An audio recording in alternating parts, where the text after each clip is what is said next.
mga pinaglalagay ng mga barrier dito. Ayan, sira-siraan na. Minsan sinasagasaan ng mga jeep. Oy, hindi natin masabi kung jeep pa, pero siguro kadalasan jeep na nakasagasa. Hindi naman masisira kung hindi na sasaki. O yan, grabe talaga tindi, no? Sayang lang yung mga barrier na nalagay. Ano, parang wala na rin purpose kasi lagi ka naman natin. Tingnan mo yung mga motor sa bike lane na rin natin. Ayan, no? Tsaka sa tingin ko lang, no, mga idol, no, parang mas lalong naka-traffic itong mga barrier na tunnel ka dito. Isipin mo, maskip na nga yun, lalaki naman ka.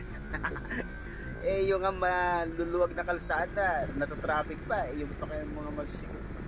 Pero okay naman yung mga barrier na yun, pero di ba mas maganda parang pintura na lang. Kasi pag traffic, at least makakadaan yung mga ano. Pero pag may ganyan kasi, wala parang nangyari. Kaya mga idol, tingin nyo, nasayang nga lang ba yung budget dyan o sulit naman?